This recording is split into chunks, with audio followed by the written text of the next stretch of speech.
सबको मेरा राम राम। मैं अंजलि तिवारी आप लोगों का स्वागत करती हूँ। आशा करती हूँ आप लोग स्वस्थ और मस्त होंगे। तो यहाँ पर हम जानते हैं इस बार हल छठ कब है, जिसे हल छठ या ललई छठ के नाम से जानते हैं।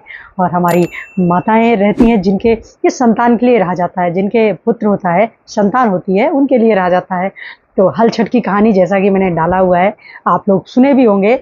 बहुत अच्छी कहानी है वो, तालाब की और राजा की। तो इस तरह से हम लोग रहते हैं और थोड़ा-सा इसमें कुछ खाया पिया नहीं जाता है, हमें बहुत सारे परहेज़ किए जाते हैं। तो इसमें जैसे खेतों में इस दिन हमारी बहनें, हमारी माताएँ नहीं जाती हैं और खेत का उगा हुआ कोई चीज़ पैदा हुआ हम नहीं खाते हैं। इसमें सेब या फिर नारियल पानी या मखाना और क्या कहते हैं उसको, लाल चावल जो आता है, तिन्नी का चावल, उन सब चीज़ों को हम ग्रहण करते हैं। ना तो गाय का घी इस्तेमाल करते हैं, ना तो गाय का दूध इस्तेमाल करते हैं, ना तो गाय के दूध से बना हुआ दही इस्तेमाल करते हैं। इस दिन जो भी चीज़ काम में लेते हैं हम भैंस का लेते हैं। जो गौर गणेश हम बनाते हैं वो भी भैंस के गोबर से बनाते हैं, जो गोबर से बनाते होंगे गाँव वगैरह में।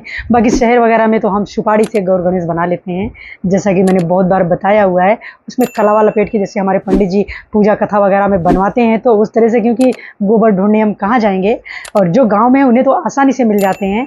तो इस तरह से जो घर में पूजा करना चाहते हैं घर में पूजा करते हैं, छत पे पूजा करते हैं।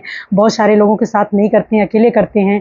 और जिनके यहाँ कच्ची ज़मीन नहीं है उनके लिए ये विकल्प है, वो एक परात ले लें। बड़ी परात तो सबके घर में होती है, परात ले लें, परात में पानी भर लें। और एक कलश तो सबके यहाँ होगा। कलश मतलब एक लोटा, जिससे हम जल अर्पण करते हैं भगवान को। पीतल का लोटा हो या स्टील का हो तो भी चल जाएगा। उस परात के बीच में उस लोटे को रख दें, लोटे में पानी भर के रख सकते हैं। और उसी में कुश और ढाक, जिसे पलास भी बोलते हैं, जिसकी हम पूजा करते हैं, हरा भरा हरियाली का प्रतीक है, तो उसको उसी में रख करके, और परात में जो हमने पानी भरा हुआ है उसे हम मान लेते हैं तालाब है। और वो घास वगैरह जो रखते हैं पलास का और कुश वगैरह, वो उसी में गाड़ देते हैं। यानी गमला वगैरह हो तो ठीक है, नहीं तो लोटे में। ये बहुत अच्छा विकल्प है जो लोग शहर में हैं उनके लिए। तो मैं भी ऐसे ही करती हूँ। उसके बाद आप उस कुश को एक पीले कपड़े से ढकें। ऐसे हम पूजा नहीं करते, बिना कपड़ा डाले हुए पूजा। ज़्यादा भारी कपड़ा तो डाल नहीं सकते, क्योंकि ज़्यादा से ज़्यादा इतना मोटा हम लेते हैं, बहुत ज़्यादा नहीं, इतना रहता है कुछ। और एक डंठल रहती है उसकी ढाक या पलास की, तो बहुत भारी कपड़ा डाल देंगे तो गिर सकता है। तो पतला सा कपड़ा जैसे हम लेते हैं चौकी वगैरह के लिए, वैसे पीले कलर का कपड़ा इसमें लेते हैं। पीले कलर के कपड़े से उसको ढक दें या कपड़े को बांध दें ताकि वो ढका रहे। और हम इसमें वही महुआ होता है और तिन्नी का चावल होता है, जिसे हम पत्तों पर लगते हैं, दोने बनवा के। महुए के पत्ते का दोना नहीं मिले तो आप मार्केट में जो दोना वगैरह मिलता है उसे भी ले सकते हैं, क्योंकि शहर में हम कहाँ जाएंगे महुए का पत्ते का दोना ढूंढने। हर जगह नहीं अवेलेबल है, लेकिन जहाँ अवेलेबल है वहाँ पे वो उसी में रखते हैं, दोने में महुए के पत्ते के। तो 6 जगह महुए को, दही को, भैंस के दूध का बना हुआ दही हो, और तिन्नी के चावल को धुल करके, चावल को अच्छे से धुल लें, महुए को अच्छे से धुल लें, बिना धुले हुए ना लें।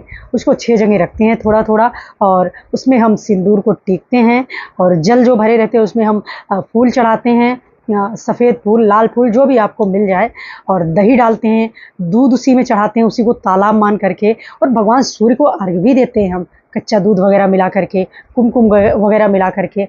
तो इस तरह से हम करते हैं। और जब अर्घ देते वक्त मिष्ठान में भी हम महुए का ही इस्तेमाल करते हैं, क्योंकि हमें वैसे खेतों में हुआ कोई चीज़ इस्तेमाल नहीं करना है। बहुत सारी बहनों के यहाँ, बहुत सारे लोगों के यहाँ वो सप्त अनाज का भी पूजा होता है। जिनके यहाँ 7 तरीके के अनाज भी रखे जाते हैं, तो उनके यहाँ अगर 7 अनाज रखे जाते हैं तो उसी तरह से आता है कोहला, छोटा छोटा मिट्टी का आता है, उसमें 7 अनाज रख सकते हैं। लेकिन हमारे यहाँ महुआ, दही और तिन्नी का चावल ही चढ़ाया जाता है, तो वही चढ़ाते हैं। और शाम खाने में फिर पूजा वगैरह करने के बाद ही जल को ग्रहण करना है। और पूजा का मुहूर्त जो है पूरे दिन है, 12 बजे के बाद बहुत सारे लोग कहते हैं करो, लेकिन मेरा मानना है कि जब पूरे दिन छठी है तो पूरे दिन पूजा का मुहूर्त, हर बार पूरे दिन नहीं होता, लेकिन इस बार पूरे दिन है। पूरे दिन आप आराम से, जब आपको टाइम मिले, विधिवत आप पूजा करें।